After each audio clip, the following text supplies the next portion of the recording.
بسم الله والحمد لله والصلاة والسلام على رسول الله وعلى آله وصحبه ومن والاه أما بعد. Donc on commence la troisième partie dans l'explication de ce livre et c'est le livre au sujet des règles à adopter envers les non-musulmans, écrit par Cheikh Salih Al-Fawzan, hafidhahullah ta'ala. Donc c'est une petite risala de 25 pages, 25 ou 26 pages. On va terminer aujourd'hui, Inch'Allah. Le cheikh il continue donc dans l'explication. Il dit وكذلك الذي يدخل إلى بلادنا مستقدما لعمل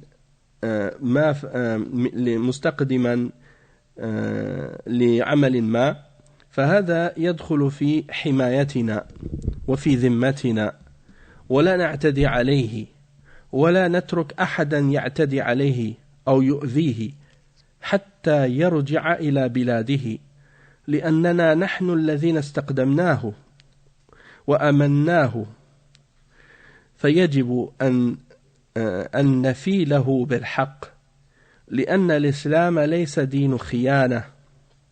ليس دين خيانة أو دين غدر والاعتداء عليه تنفير للكفار عن الدخول في الإسلام وأما إذا رأوا هذا التعامل الطيب من المسلمين فهذا مدعاة لأن يدخلوا في الإسلام ويدركوا عدالة الإسلام والله نهى عن العدوان على الكفار قال سبحانه وتعالى ولا يجرمنكم شنآن قوم على أن لا تعدلوا اعدلوا هو أقرب للتقوى.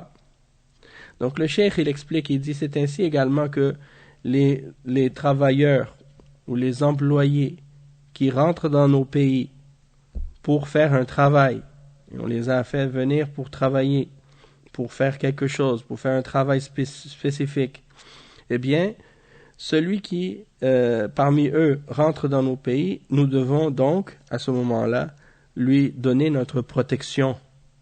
Hein?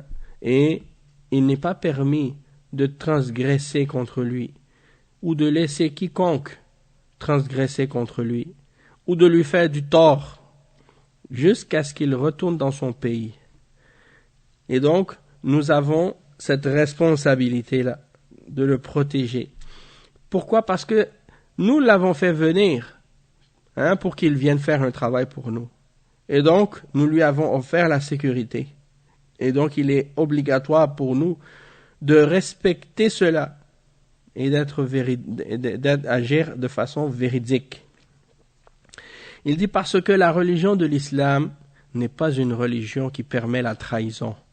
Ce n'est pas une religion qui permet la traîtrise ou de transgresser contre les gens. Donc le fait de transgresser contre des kuffars de cette façon, comme le font certains par exemple, comme les Khawarij à notre époque, ceux qui font des attentats ou des trucs de ce genre, il dit ça fait fuir les kuffars de l'islam. Et à cause de ça, ils refusent par la suite de se convertir à l'islam ou d'entrer dans l'islam.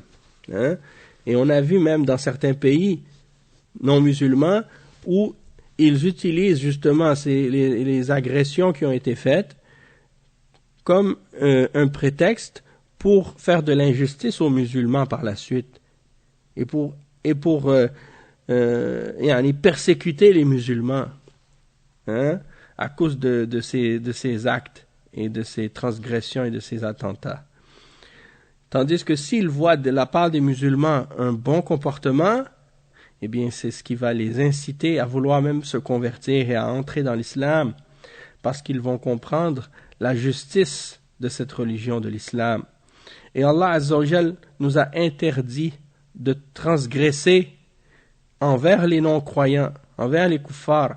Et il nous dit dans le verset 8, dans Surat Al-Ma'idah, ce qui signifie et que la haine pour un peuple ne vous amène pas à ne pas être juste envers eux. Soyez juste, cela est plus proche de la piété. Donc, le cheikh il dit ensuite, فَلَوْ حَصَلَتْ خُصُومَةٌ بين كافر ومسلم عند القاضي فالقاضي لا يحيف مع المسلم إذا كان الحق مع الكافر فإنه يحكم له على المسلم ولا يجرمنكم أي دين هذا الذي هذه مزاياه وهذا تعامله مع الناس هذا دين عظيم لو أن أهله عرفوا أحكامه ونفذوها لصار لهذا الدين ميزة عظيمة كما كان في عهد النبي صلى الله عليه وسلم. Donc le cheikh il dit, s'il y avait une dispute entre un non-croyant, un kafir, et un musulman devant un juge musulman dans un pays musulman, eh bien le juge n'a pas le droit d'être injuste et de se placer ou donner le droit aux musulmans si le droit appartient au kafir. C'est-à-dire que même si la dispute est entre un non-musulman et un musulman, le juge n'a pas le droit de donner le droit à un musulman contre le kafir si le droit revient légalement au kafir. Si celui qui est dans son droit, c'est le kafir, on doit donner droit au kafir, même si c'est contre un musulman. Parce qu'on doit être impartial, on doit être juste quand on juge entre les gens. Parce que c'est la vérité qui doit nous pousser à juger, et non pas le fait que ce soit quelqu'un qui est de la même religion que nous. Même si c'est quelqu'un qui est sur une religion qui est fausse, qui est en opposition avec le musulman, eh bien, la fausseté de sa religion ne veut pas dire que il ne peut pas parfois être la victime et qu'il ne puisse pas parfois avoir raison dans une dispute qu'il a avec un musulman. Parce que parfois certains musulmans, même s'ils sont sur la religion de vérité, peuvent parfois mal agir ou faire de l'injustice à quelqu'un. Donc on ne va pas lui donner un droit ou donner raison systématiquement parce qu'il est musulman. Et Allah Azza wa Jal, il nous dit dans le verset وَلَا يَجْرِمَنَّكُمْ, c'est-à-dire que ne laissez pas votre haine pour un peuple vous amener à ne pas être juste. Soyez juste. C'est plus proche de la piété, taqwa. Et il dit, vous voyez cette religion, regardez la grandeur de cette religion et cette particularité de cette religion, comment elle nous enseigne de bien agir avec les gens. Ça, c'est une religion immense, une grande religion. Si seulement les gens qui appartiennent à cette religion-là connaissaient les règles de cette religion et qu'ils les mettaient en pratique, on verrait que cette religion, elle a une grande particularité, comme elle était appliquée à l'époque du prophète sallallahu alayhi wa sallam.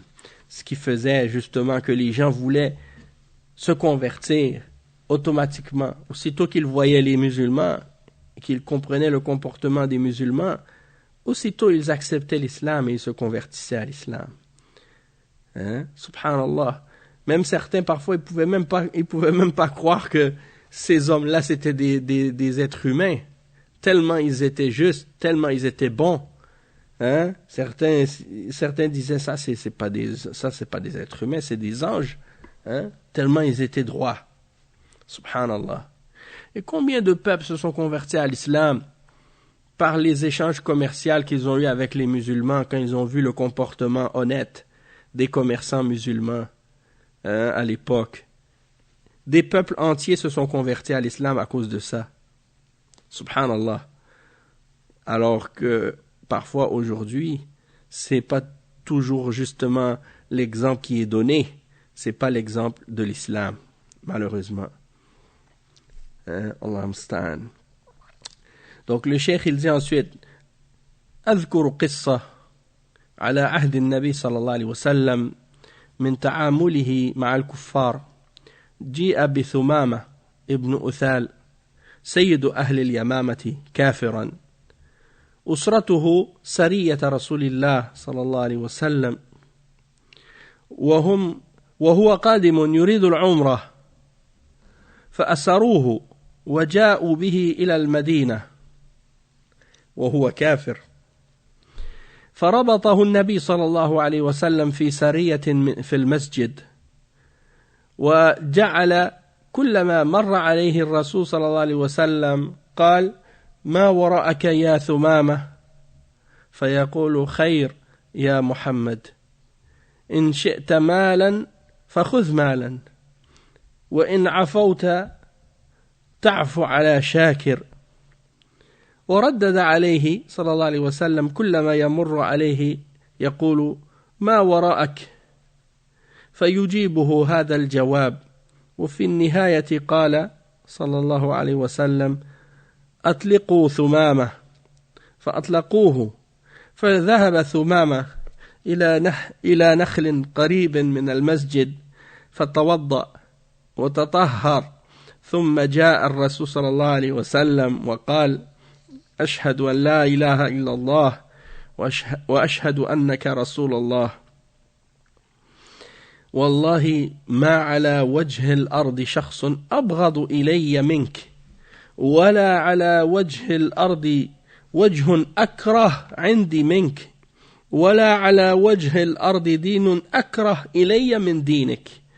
والآن والله يا رسول الله إنك أحب الناس إلي، وإن دينك أحب الأديان إلي. إن الرسول صلى الله عليه وسلم تعامل معه تعاملا حسنا، لأنه في ذمة المسلمين وأسير عندهم، ولم يسيء إليه، فكان ذلك سببا في إسلامه، وكان ذلك سببا في ضرب ثمامة الحصار على أهل مكة، لأنهم كانوا يمتارون من اليمامة الحبوب. فالثمامة لما أسلم منع أهل مكة من استيراد الحبوب من اليمامة. فهذه نتيجة رفق الرسول صلى الله عليه وسلم بهذا الأسير.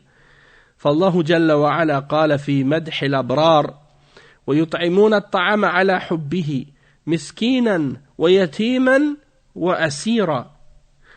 فالله جعل الإحسان إلى الأسرى من صفات الأبرار، وكان هذا من أسباب دخول كثير منهم في الإسلام. Donc on va traduire ce passage édifiant. Ici, le cheikh il explique une histoire qui est arrivée à l'époque du prophète Mohammed sallallahu alayhi wa sallam, qui montre et qui nous enseigne à propos du comportement à adopter envers les kuffars. Il dit qu'on a ramené un homme qui s'appelait Thumama ibn Uthal, qui était le chef des gens de la région de Yamama. Et il était kafir, il n'était pas musulman, c'était un mushrik. Et ils ont pris, le messager d'Allah sallallahu alayhi wa sallam a pris lui ainsi que sa famille en prisonnier. Lorsqu'il venait pour la Umrah, les musulmans l'ont arrêté, ils l'ont fait prisonnier. Et ils l'ont ramené à Médine, alors qu'il était kafir. Alors le prophète sallallahu alayhi wa sallam l'a attaché sur un des piliers de la mosquée. Et à chaque fois qu'il passait près de lui, chaque fois que le messager d'Allah sallallahu alayhi wa sallam passait près de lui, il lui disait: qu'est-ce qu'il y a, qu'est-ce que tu as derrière toi, ô Thumama? Et il lui disait: le bien, ô Muhammad. Il dit: si tu veux de l'argent, prends l'argent. Et si tu me pardonnes, tu vas pardonner à quelqu'un, en voulant dire, si tu me laisses partir, tu vas laisser partir quelqu'un de reconnaissant. Et à chaque fois que le prophète sallallahu alayhi wa sallam passait près de lui, il lui répétait: qu'est-ce que tu as derrière toi? Et il lui répondait la même réponse. Et à la fin, le prophète sallallahu alayhi wa sallam a dit: laissez libérer Thumama, laissez-le partir. Alors ils l'ont détaché. Et il est parti vers des palmiers près de la mosquée. Et là-bas, il a fait le wudu. Il s'est purifié pour la salat. Et il est venu voir le messager d'Allah, sallallahu alayhi wa sallam, et il a dit: Ashhadu an la ilaha illallah wa ashhadu annaka rasulallah. Je témoigne que rien ne mérite d'être adoré excepté Allah, et je témoigne que tu es le messager d'Allah. Et par Allah, il dit, il n'y avait personne qui était plus détesté. Il n'y avait pas une personne que je détestais plus sur terre que toi. Et il dit, et il n'y avait pas une personne que je détestais plus que toi sur toute la terre. Il n'y avait pas une religion que je détestais plus que ta religion sur la terre. Et il dit, mais maintenant, par Allah, je jure que, ô messager d'Allah, tu es la personne que j'aime le plus, qui est la plus aimée pour moi. Et ta religion est la plus aimée pour moi. Et ça, c'est rapporté par Al-Bukhari. Donc, on voit le comportement du messager d'Allah, sallallahu alayhi wa sallam, comment il a agi d'un bon comportement avec quelqu'un qui était sous sa protection. Parce que le prisonnier, il est sous la protection des musulmans. Et le prophète sallallahu alayhi wa sallam n'a pas mal agi envers lui. Et ça a été une des causes pour laquelle il s'est converti à l'islam. Et donc, à cause de ça, par la suite, quand il s'est converti à l'islam, et il a fait un embargo contre les gens de Mecca, les mouchriquins, parce que eux, ils prenaient des grains qu'ils recevaient de Thumama, de la région de Al-Yamama. Et les gens de Mecca, les mouchriquins de Mecca, ils achetaient le grain de Thumama. Mais lorsque Thumama s'est converti à l'islam, il leur a refusé de leur vendre le grain. Et donc, il n'avait plus de grain qui venait de Thumama depuis sa conversion à l'islam. Et ça a été le résultat de la douceur du prophète, la douceur du messager d'Allah, sallallahu alayhi wa sallam, envers ce prisonnier. Parce que Allah Azza wa Jal, dans le Coran, il glorifie ceux qui agissent avec bonté envers les prisonniers. Et il cite le verset 8 dans Surat Al-Insan, dans lequel Allah Azza wa Jal dit ce qui signifie ils offrent la nourriture malgré son amour aux pauvres, à l'orphelin et aux prisonniers. Donc Allah Azza wa Jal fait l'éloge de la bonté envers les prisonniers. Et il fait de cette caractéristique une caractéristique des pieux. Et ça a été la cause de la conversion de beaucoup de gens à l'islam. Le fait d'agir avec miséricorde et avec douceur envers les prisonniers, ceux que les musulmans prennent en captivité ou font d'eux des prisonniers. Lors des guerres, c'est connu. Et donc, le cheikh il dit ensuite والحاصل أن الشاهد من هذا أن الكافر إذا كان بيننا تحت أمننا فإنه لا يجوز لأحد أن يتعدى عليه ومن تعدى عليه فإنه عاص لله ورسوله ومستحق للعقوبة لأنه أساء إلى الإسلام وشوهه. كذلك نتعامل مع الكفار في المباحات من البيع والشراء واستيراد البضائع واستيراد الأسلحة والانتفاع بخبراتهم لأن هذا مما أباحه الله سبحانه وتعالى وهذا فيه قوة للمسلمين.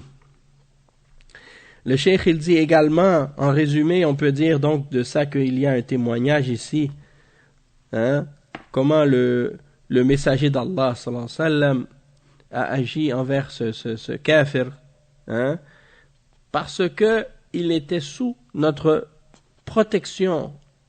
Et donc, quand quelqu'un est sous la protection des musulmans, lorsqu'il entre chez les musulmans, eh bien, on doit le protéger.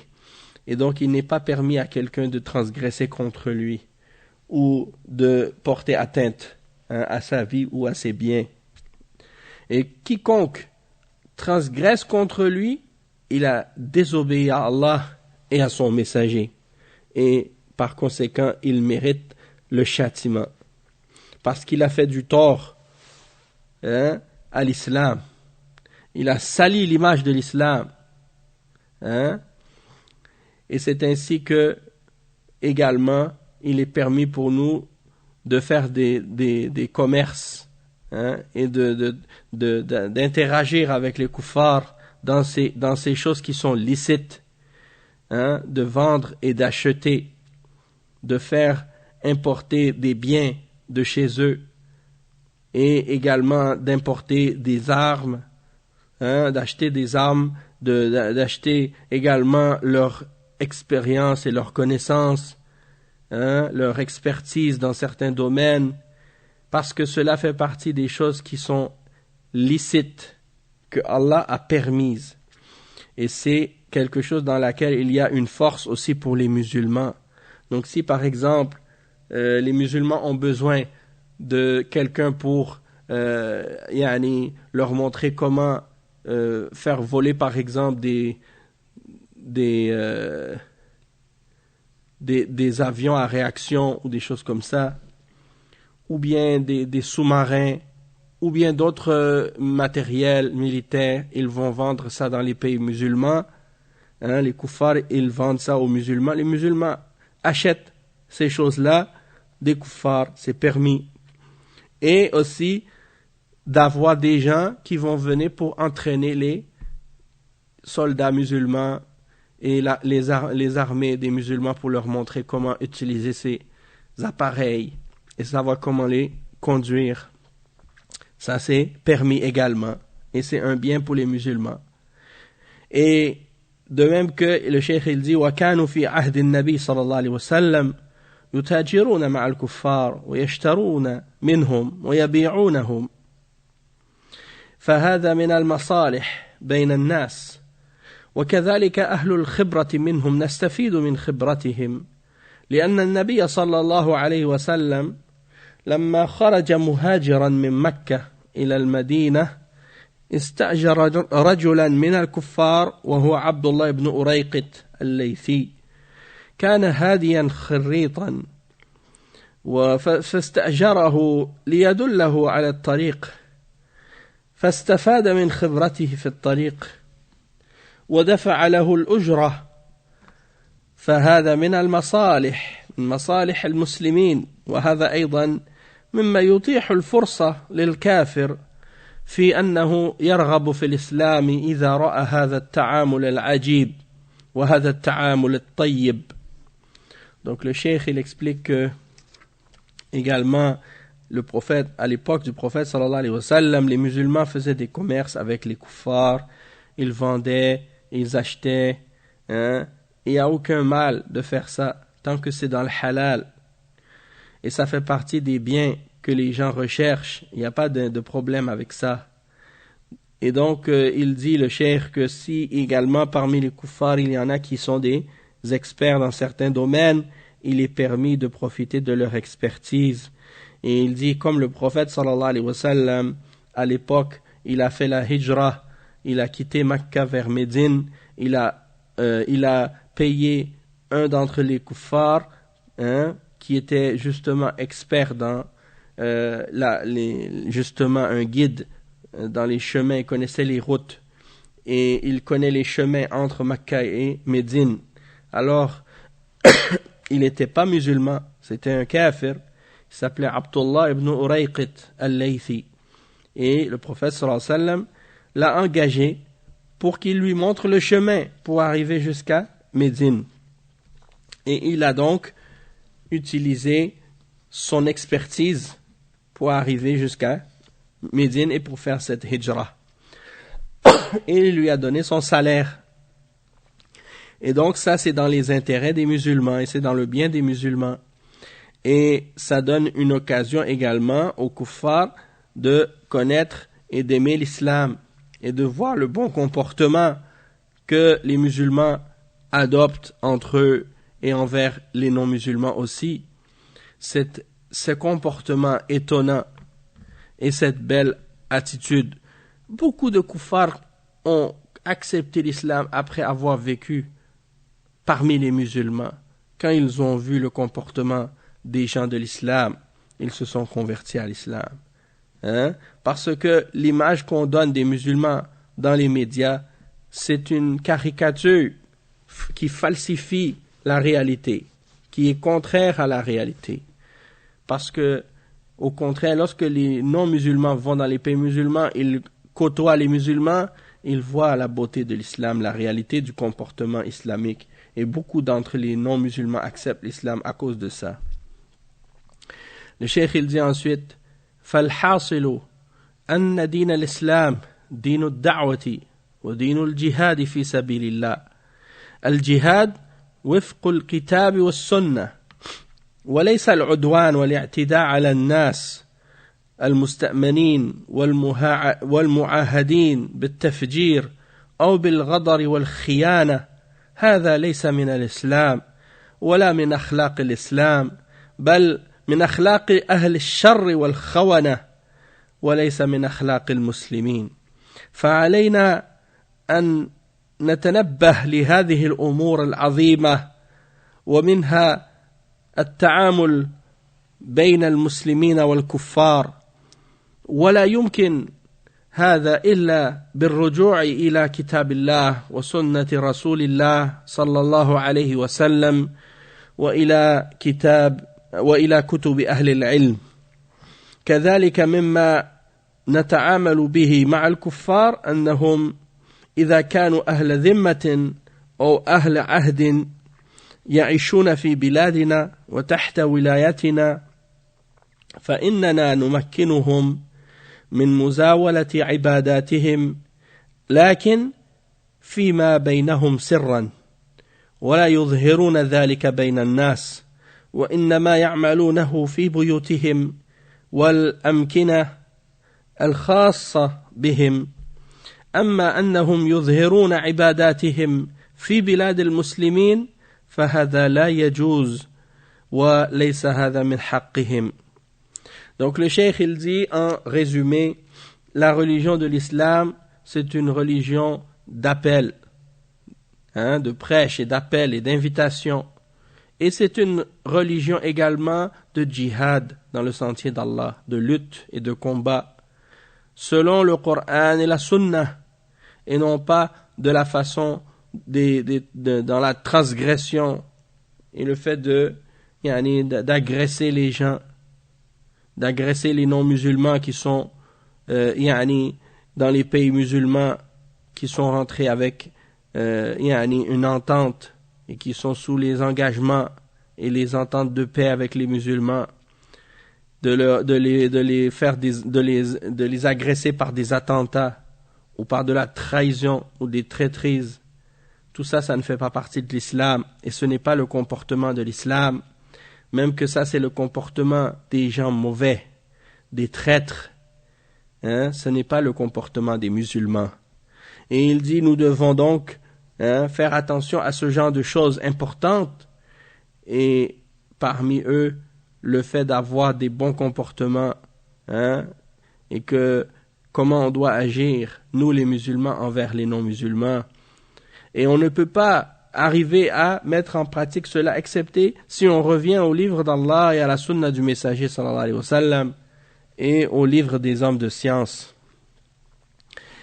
Et le cheikh il dit de même que également nous devons également savoir que quand on agit comment on doit agir envers les kuffars qui vivent dans les pays musulmans, parmi les gens qu'on appelle les gens de la dhimma, c'est-à-dire les gens qui sont sous la protection des musulmans et qui ont une entente avec les musulmans et qui vivent dans nos pays, dans les pays de l'islam, et sous notre autorité, l'autorité des musulmans. Eh bien, il dit, il faut savoir qu'ils ont le droit et on leur permet de pratiquer leur religion, même si elle est fausse. Mais ils la pratiquent en secret, entre eux. Ils ne vont pas l'exhiber ou l'exposer entre les musulmans, parmi les musulmans. C'est-à-dire qu'ils vont pratiquer leur religion chez eux, dans leur maison, ou dans leurs endroits qui leur sont particuliers. Mais ils ne vont pas exposer leurs adorations et leur religion dans les pays musulmans de façon publique. Hein, ça c'est pas permis et ça ne fait pas partie de leurs droits dans l'islam. Et pour terminer, le cheikh il dit والحاصل أن التعامل مع الكفار في دين الإسلام له مجالات كثيرة وله أحكام وله ضوابط نجدها في كتاب الله وفي سنة رسول الله صلى الله عليه وسلم وفي سيرته صلى الله عليه وسلم وفي كتب العلم. فمن أراد أن يعرف هذه الأمور فليراجع المصادر الموثوقة من كتب أهل العلم مثل كتاب أحكام أهل الذمة لابن القيم الجوزية بعد كتاب الله وسنة رسوله وسيرته صلى الله عليه وسلم، لأجل أن المسلم يكون على بصيرة من هذا الأمر، لأنه لبس على الناس الآن في أمر التعامل مع الكفار، فظن أناس من المتطرفين أو من المغرضين أن دين الإسلام دين عدوان، وأنه لا يفي بالعهود، وأن حكم الكافر أنه يقتل ويسفك دمه ويؤخذ ماله دون ضوابط شرعية ودون رجوع إلى ولاة الأمور وإلى أهل العلم، مما سبب ارتباكا عند المسلمين وسلط الكفار على المسلمين، وصار الكفار الآن يصفون كل مسلم بالإرهاب بسبب تصرفات هوجاء من بعض جهلة المسلمين. فالواجب أن نتقي الله تعالى وأن نرجع إلى ديننا رجوعا صحيحا، فنسأل علماءنا ونرجع إلى أهل العلم، وإذا جاءهم أمر من الأمن أو الخوف أذاعوا به، ولو ردوه إلى الرسول وإلى أولي الأمر منهم لعلمه الذين يستنبطونه منهم، ولولا فضل الله عليكم ورحمته لاتبعتم الشيطان إلا قليلا. وفقني الله وإياكم وجميع المسلمين لمرضاته، ووفقنا جميعا للعلم النافع والعمل الصالح والفقه في دين الله، وصلى الله وسلم على نبينا محمد وعلى آله وصحبه أجمعين. Donc le cheikh il termine ce livre en disant que, en résumé, le comportement avec les kuffars dans la religion de l'islam, il a beaucoup de différents domaines, différents aspects, et ces comportements sont basés sur des règles et des principes qui sont dans le livre d'Allah et dans la sunna du messager sallallahu alayhi wa sallam, ainsi que dans la sirah, la biographie du prophète sallallahu alayhi wa sallam, et dans les livres de science. Et donc celui qui veut connaître ces règles, eh bien il doit retourner aux références fiables des livres des hommes de science, comme par exemple le livre de l'imam Ibn al-Qayyim al-Jawziyah qui s'intitule Ahkamu Ahl al-Dhimma. Et après le livre, c'est une bonne référence, donc après le livre d'Allah et la sunna du messager sallallahu alayhi wa sallam, ainsi que sa biographie. Et donc ça c'est pour que le musulman puisse pratiquer sa religion avec compréhension et avec science, parce que à notre époque les gens maintenant sont devenus confus au sujet de la façon dont le musulman doit se comporter envers les kuffars, et il y a certains extrémistes ainsi que certains opposants à l'islam qui pensent que la religion de l'islam est une religion de transgression et de trahison des engagements, et que le jugement du mécréant, du kafir en islam, c'est qu'il doit être tué et qu'on doit faire couler son sang, et qu'on doit prendre son bien sans aucun principe, sans aucune règle, et sans revenir aux responsables et aux dirigeants des musulmans et aux hommes de science. Et c'est ce qui a causé des grands problèmes chez les musulmans, et même que le fait que certains parmi les kuffars même ont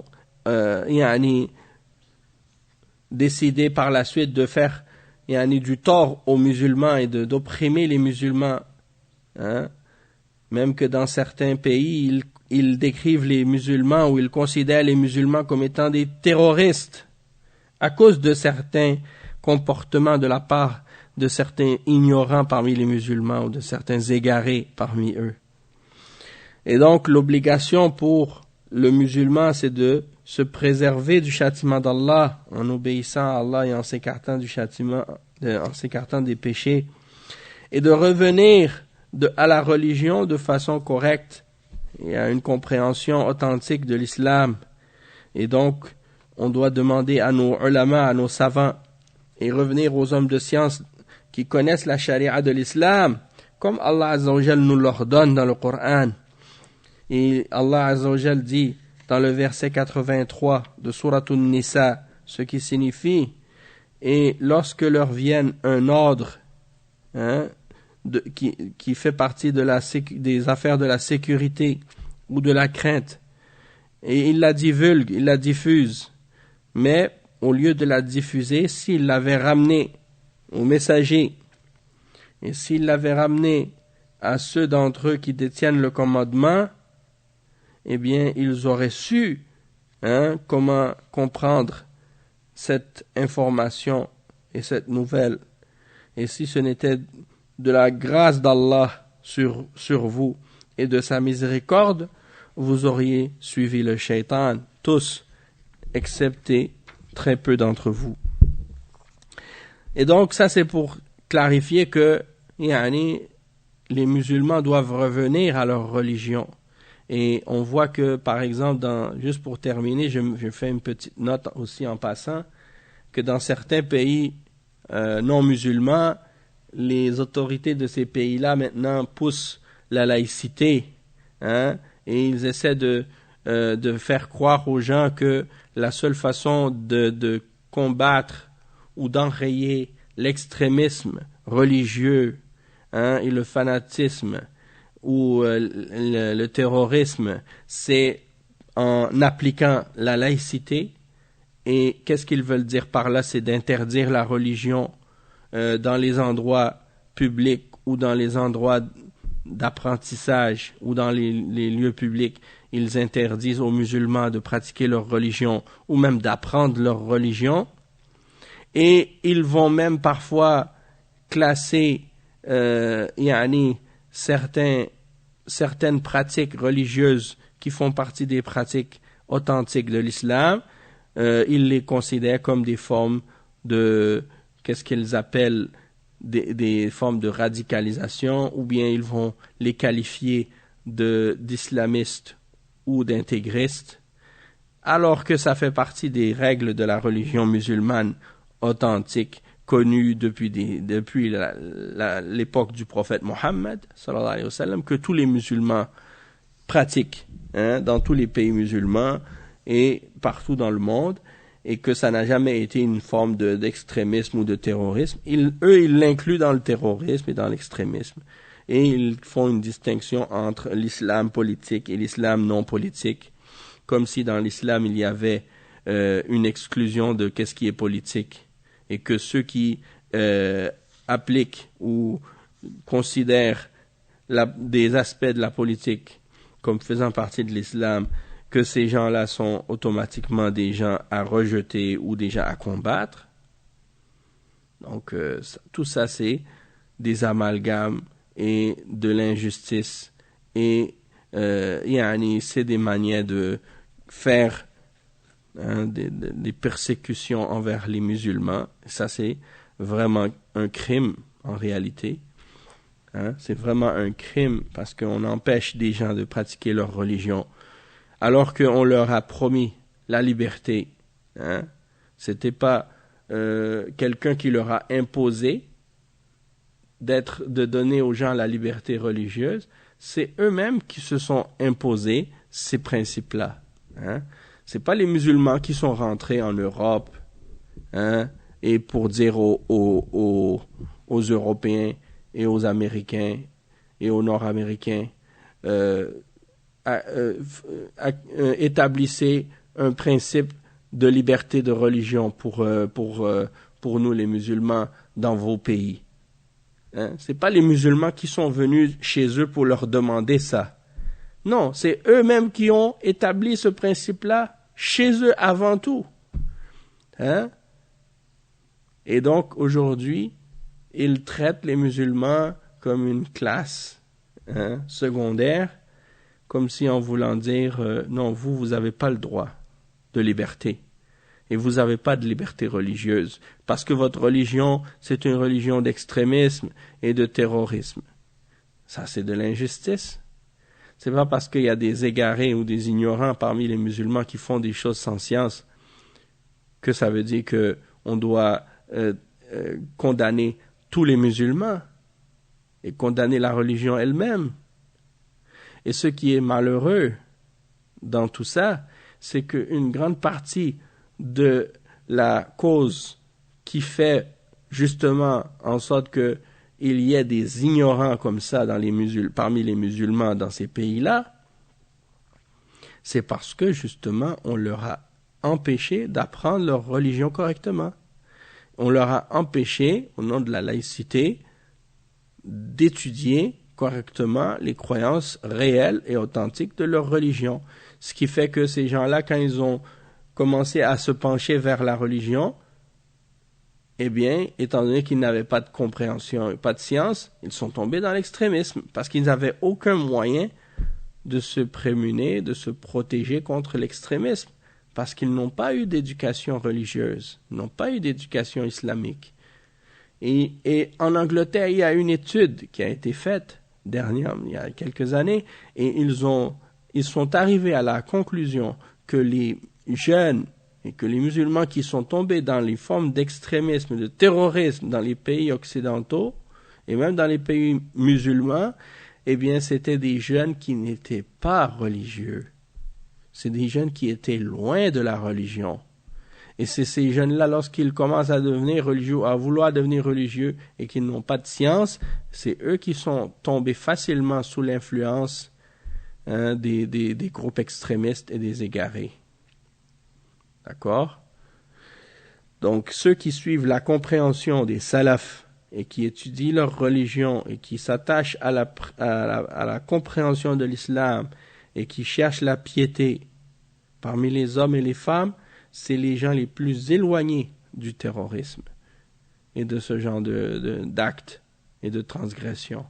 Ça, c'est la vérité. Ça, c'est ce que les médias ne disent pas. Hein? Les médias, ils essaient de faire croire que c'est les salafis qui sont derrière tout ça. Alors que c'est les salafis qui sont au contraire en train de combattre toutes ces formes et ces manifestations d'extrémisme et de terrorisme. Mais ça, c'est quelque chose qui est caché. Pourquoi? Parce qu'ils savent que l'islam salafi, c'est l'islam authentique. Et ils veulent éloigner les gens de l'islam authentique pour les faire détourner vers d'autres choses. Donc, ils essaient d'utiliser ce genre de trucs, ce genre de ruse, de déformation. Donc, on va s'arrêter ici pour aujourd'hui, Inch'Allah. Le cheikh, il termine par un dua, une invocation.